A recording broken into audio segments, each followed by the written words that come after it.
Hi, and welcome to another Top 5 Wednesday, and this one is Top 5 Siblings, and this one was a challenge because I feel like there are not a lot of siblings in YA, and if they do exist, they're usually really bad relationships, not good ones. So I ended up doing 2 sets of siblings from romance novels and then 3 YA ones. So I guess I'll do the 2 romance ones first just to get those out of the way, because I'm sure if you're watching this you probably don't read romance, you probably read YA. The first one is the Bridgertons, who are a set of 8 siblings, 4 guys and 4 girls. Let's see if I can name them. Anthony, Benedict, Colin, Daphne, Eloise, Francesca, Gareth, Hyacinth. Yep, 4 girls, 4 boys. And awesome! I got them all. So proud of myself. And the books are a series of 8 books, and so each book follows an individual sibling. And it's just a really nice, loving, amazing family.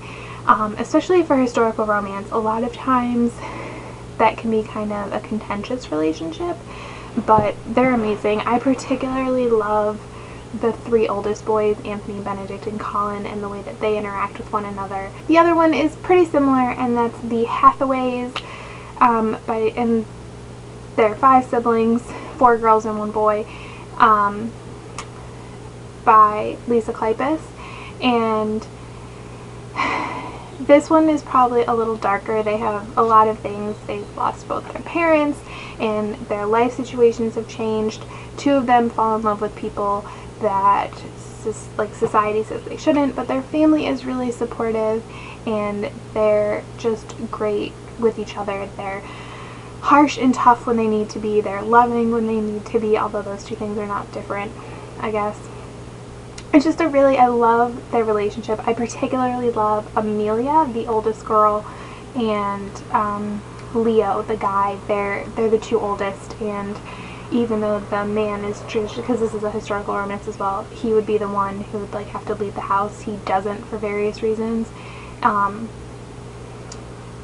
so she does, and there's just this constant their struggle but growth together is amazing. Then there is Cam and Teresa from Jalen or Jennifer L. Armentrout's new adult series, I guess. So that's Wait For You, Trust in Me, and Be With Me. Had a moment. So you don't see them together a lot necessarily, but when you do, their relationship is so amazing. And yes, there's the things that he does for her and she does for him, but I love the way they interact with each other. In Wait For You and Trust in Me, because they kind of overlap as books, they're at home eating dinner, and just their interactions at the table, it's very real. It's not something necessarily very intense or overly emotional. It's just a very real interaction between siblings, and I think that's what I like about them.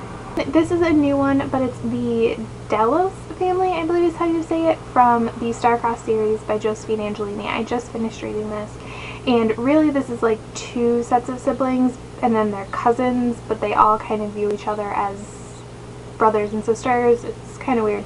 So the siblings are Cassandra and Lucas on one side, and then Hector, Jason, and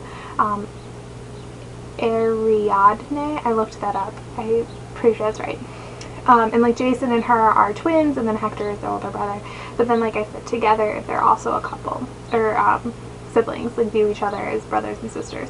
This is another family that has to go through an awful lot, so it's amazing that for the most part they're able to stay together and supportive through everything that they go through. But then they also individually have, there's the 5 of them, and they're going to be there for each other. They're supportive and everything, and it's kind of I can say whatever I want about my family, but you better not. But then there's also the individual relationships. So the relationship between Cassandra and Lucas, because they are blood related, and because of other things going on in the story, he's very protective of her, and that's very nice to see. And then because Jason and Ari are twins, they have that relationship. but then Jason, Hector, and Lucas, being the 3 boys, have a completely different relationship, and it's interesting to see how they all interact as a group, but then interact as like pairs or whatever. It's a very interesting and true relationship, I think, especially if you have cousins who kind of grow up together. Last, can't talk about siblings and not talk about Fred and George Weasley, in my opinion. They are probably my favorite characters in the Harry Potter series.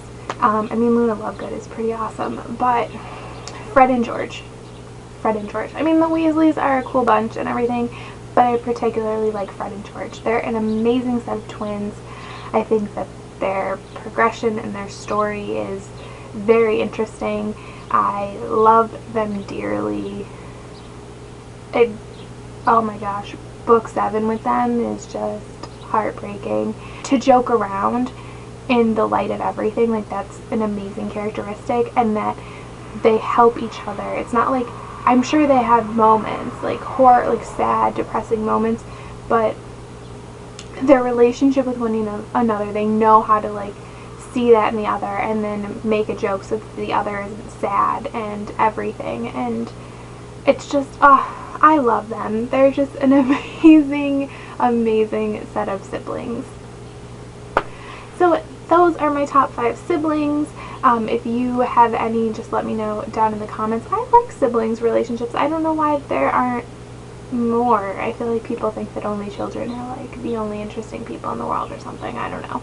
But yep, let me know down in the comments below, and thanks for watching. Bye!